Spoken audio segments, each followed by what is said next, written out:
Assalamualaikum warahmatullahi wabarakatuh. Perkenalkan, nama saya Sri Rahmi. Saya adalah guru fikih di Madrasah Ibtidaiyah Muhammadiyah Rantau, Kabupaten Tapin, Provinsi Kalimantan Selatan. Saya adalah salah satu mahasiswi PPG dalam jabatan Batch 1 tahun 2025 pada LPTK Universitas Islam Sultan Haji Muhammad Idris Samarinda.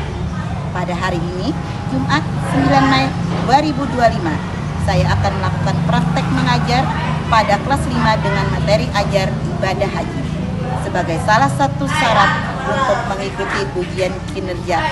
Bagaimanakah prosesnya? Mari kita simak videonya. Assalamualaikum warahmatullahi wabarakatuh. Assalamualaikum warahmatullahi wabarakatuh.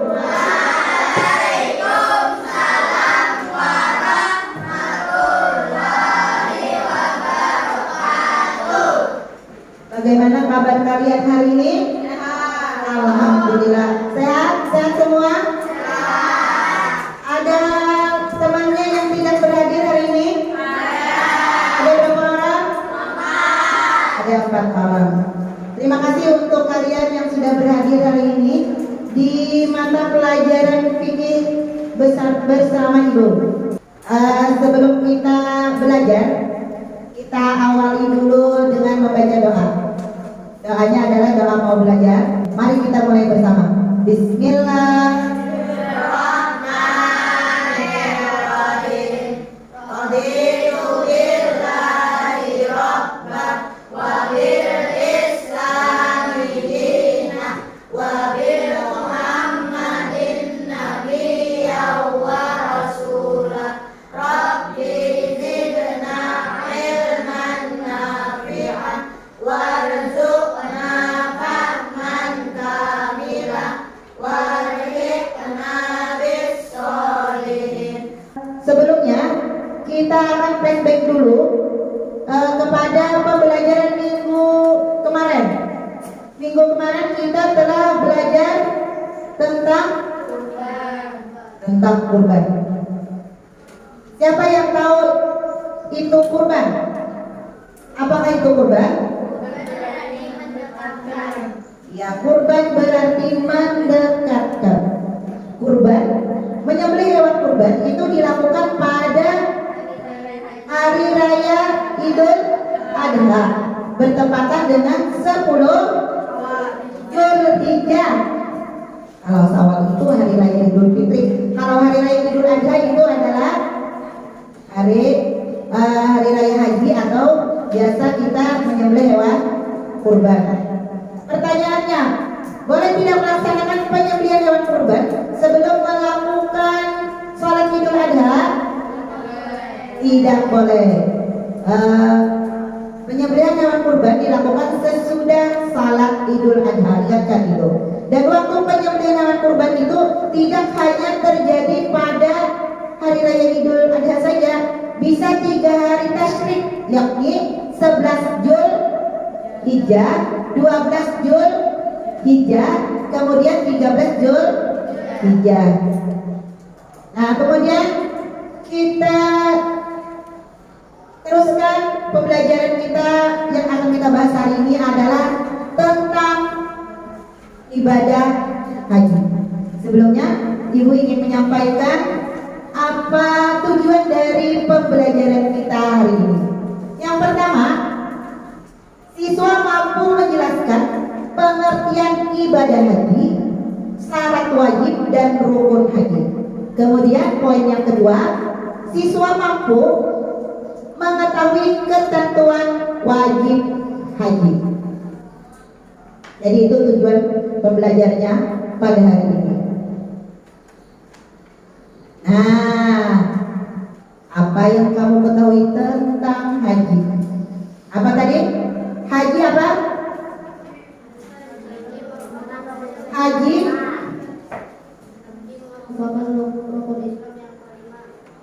terus ibadah haji wajib bagi orang yang mampu. Ya, itu poinnya adalah haji itu adalah rukun Islam yang kelima, dan haji itu diperuntukkan orang yang mampu. Itu poinnya. Kita teruskan. Nah, itu catatan pentingnya. Haji merupakan rukun Islam yang kelima. Betul? Kemudian, menurut para ulama, haji itu diwajibkan pada tahun ke-9 Hijriah.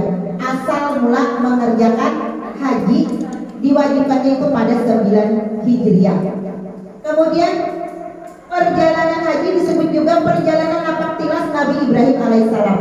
Jadi yang memulai sejarah adanya haji itu adalah ketika Nabi Ibrahim itu membuka lahan di Mekah, yaitu dengan mengantar Nabi Nabi Ismail. Nah, itu catatan pentingnya, perlu diingat itu. Kemudian kita teruskan pengertian dan dalil haji.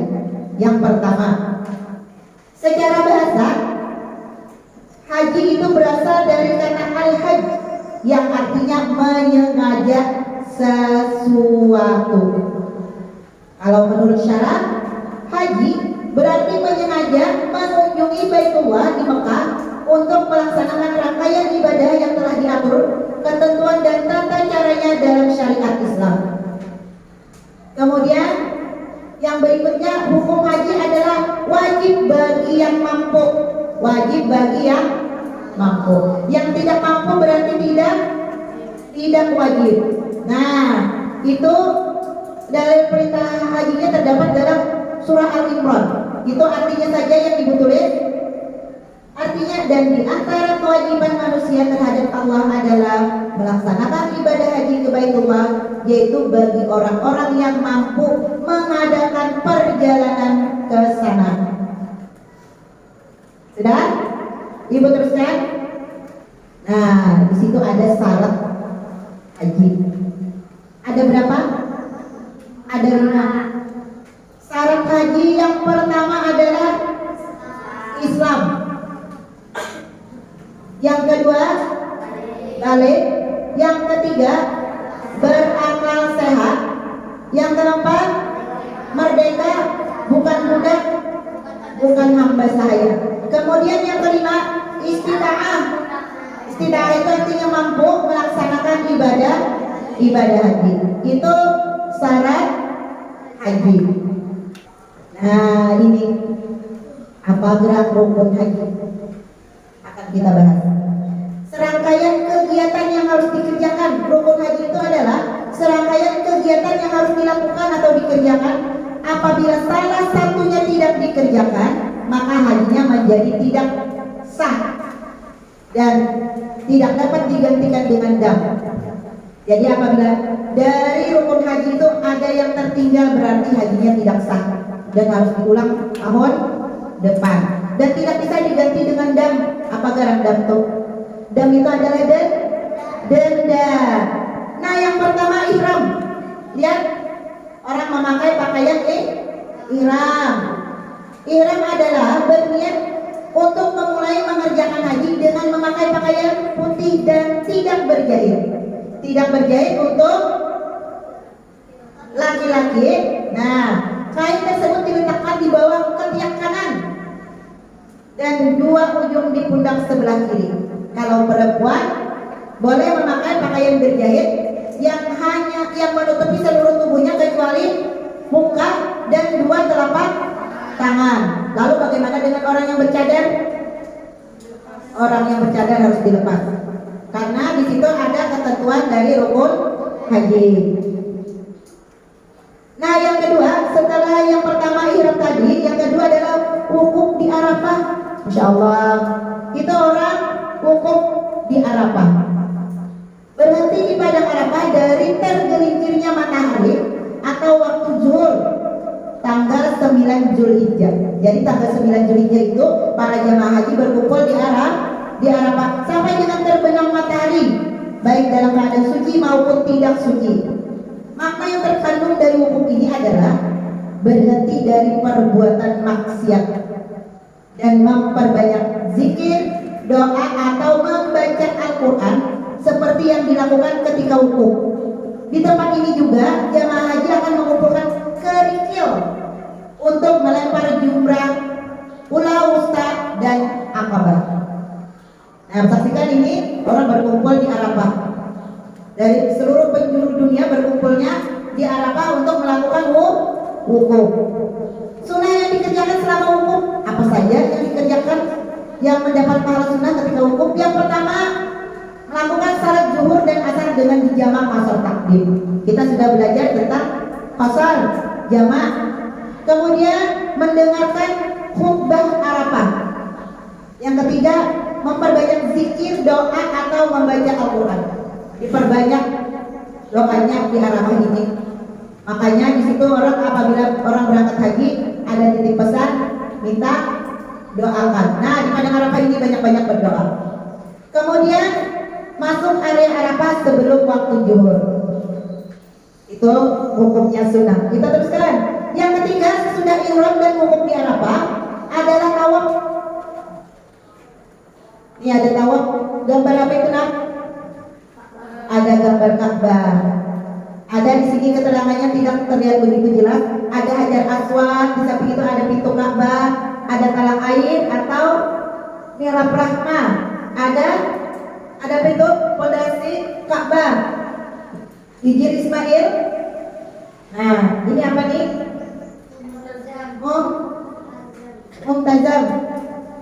Mu'tazam. Yang kemudian di bawahnya adalah makam Nabi Ibrahim.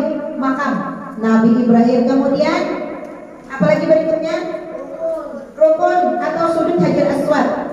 Kemudian ada rukun Yamani, ada rukun Sami, ada rukun Iraqi.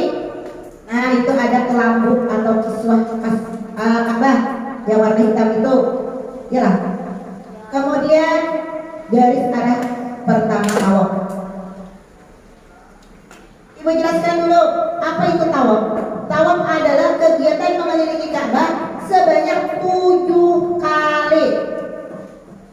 Sebanyak 7 kali dengan posisi Ka'bah sebelah kiri. Yang pernah melaksanakan ibadah umrah tentunya sudah mengetahui bagaimana orang tawaf. Di sebelah kiri kan Ka'bahnya? Iya benar. Kemudian tawaf dimulai dan diakhiri di tempat yang sejajar dengan Hajar Aswad. Betul? Ya, ini yang pernah melaksanakan ibadah umrah adalah Afifah dengan Rasid yang pernah. Kalau itu belum, insya Allah akan disegerakan. Amin. Kemudian macam-macam tawaf. Yang pertama ada namanya tawaf qudum, dilakukan ketika sampai Makkah. Sampai Makkah melakukan tawaf qudum dulu. Kemudian yang kedua ada yang namanya tawaf ifadah. Sebagai rukun haji dilaksanakan pada tanggal 10 Zulhijjah. Jadi tawaf ibadah itu dilaksanakannya di 10 Zulhijjah. Yang ketiga, tawaf sunnah dilakukan kapan saja. Kapan saja itu boleh, artinya kapan saja. Kemudian yang keempat adalah tawaf wada, dilakukan ketika jamaah akan meninggalkan kota Mekah. Tawaf wada itu tawaf perpisahan. Nah, yang keempat sa'i, sesudah tadi ihram, kemudian berkumpul di padang Arafah, kemudian tawaf, kemudian yang keempat sa'i. Apa itu sa'i?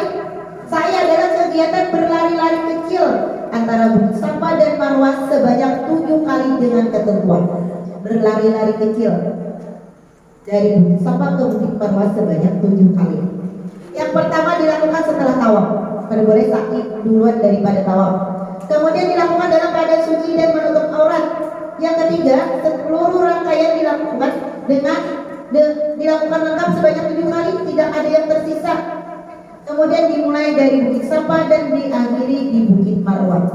Perjalanan dari Safa ke Marwah dianggap 1 kali. Berarti 7 kali bolak-balik. Berdoa di Bukit Safa dan Marwah itu berdoa.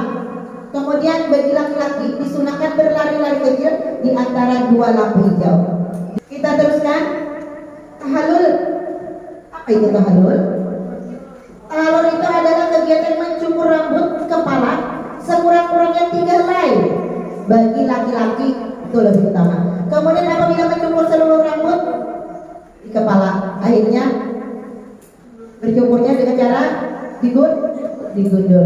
Kemudian tahallul ada 2 macam. Yang pertama, tahallul pertama dilaksanakan setelah ihram, wukuf di Arafah dan melempar jumrah Akabah.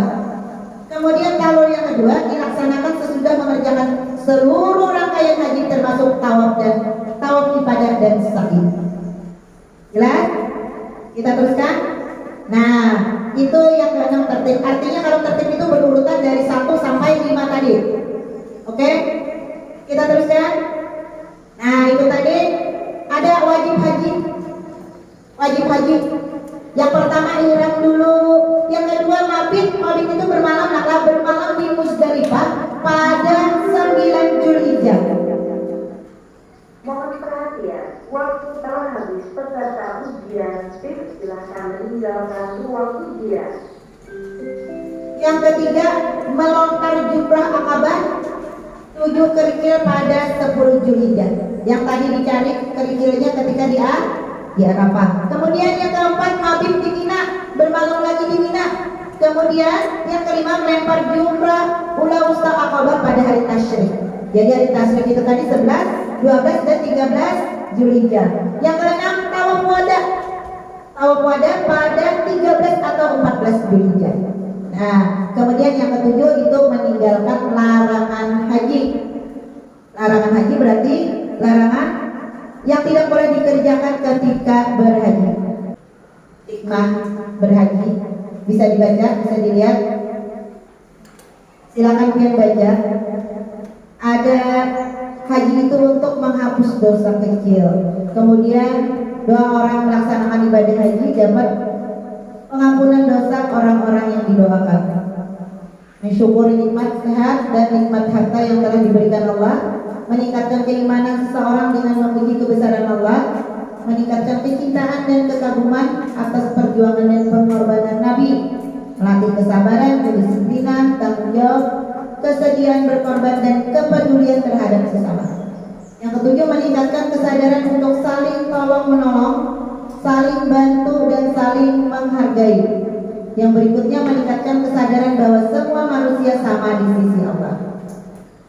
Selesai pembahasan materi tentang haji. Kemudian kita akan sampai di sini. Ada pertanyaan dulu tentang haji? Ada pertanyaan tentang haji? Materi yang Ibu sampaikan? Ibu beri waktu untuk bertanya.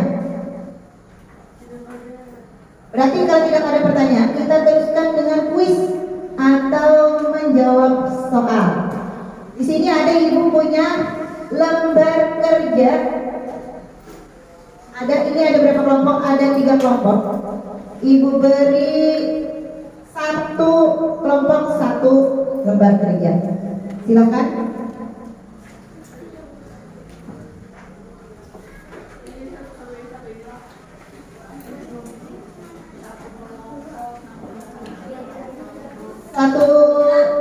Satu itu untuk semua mengerjakannya.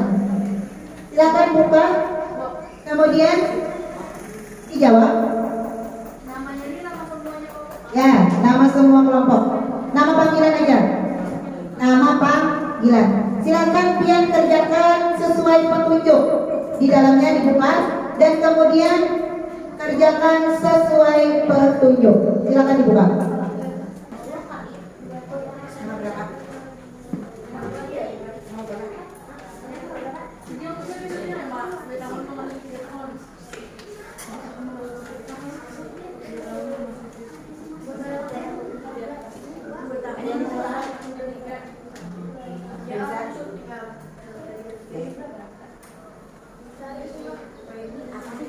Ada pertanyaan? Ada yang ditanyakan?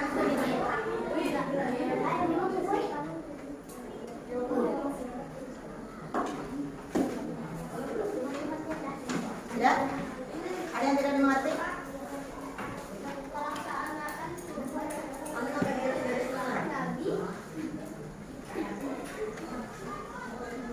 Nomor berapa?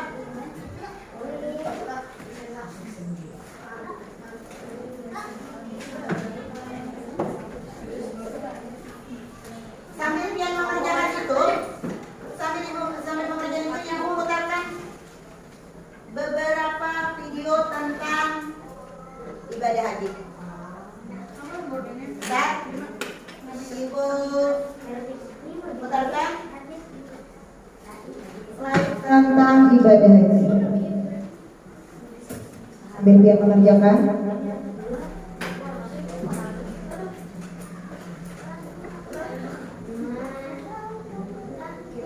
sebagian.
Silakan kelompok 1 mempresentasikan bagian A.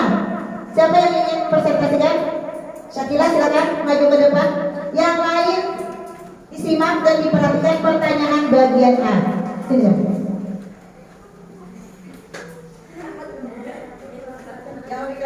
Pelaksanaan haji telah ditentukan waktunya. Haji hanya dilakukan di Zulhijjah. Bersatu izah berbalik hingga berapa atau mampu beberapa ketentuan di atas bagian dari syarat wajib haji. Tawaf yang dilakukan ketika pertama kali hendak meninggalkan Masjidil Haram di tawaf wada.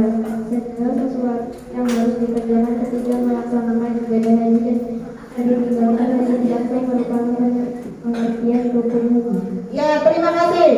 Tepuk tangan untuk Syakila. Itu tadi jawaban untuk bagian A. Sekarang yang bagian B, kelompok 2 yang akan disampaikan oleh Rafika. Silakan Rafika. Yang keras suaranya biar terdengar.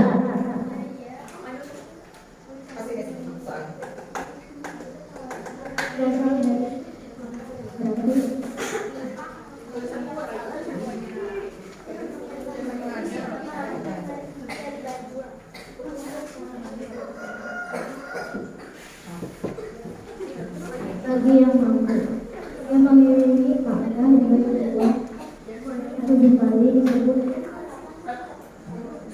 kambing yang berisi sekali harus memenuhi syarat minimal berupa kedatangan masjid dan kurban pada meneladani pada Ibrahim alaihissalam.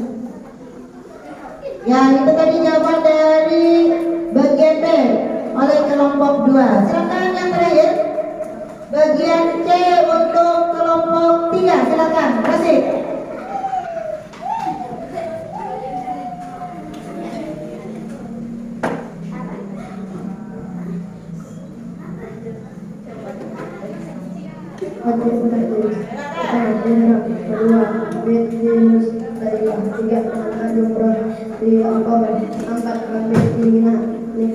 Melempar jumrah ulang enam awal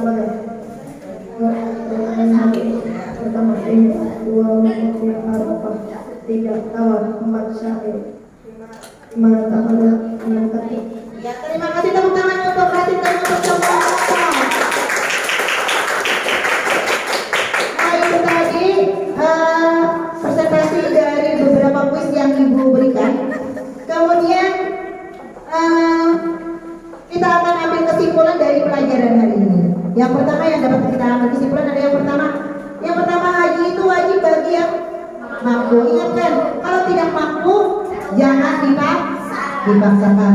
Ada beberapa syarat haji dan kemudian ada beberapa rukun haji. Rukun apabila ditinggalkan itu akan tidak sah hajinya. Salah satu rukun yang tertinggal maka tidak sah hajinya dan akan diulang pada tahun depan dengan tanpa diganti dengan dam. Sampai di sini pelajaran tentang haji kita. Kita akan bertemu kembali minggu depan dengan materi pembelajaran tentang ibadah umrah. Demikian, terima kasih untuk hari ini yang luar biasa. Tepuk tangan semuanya.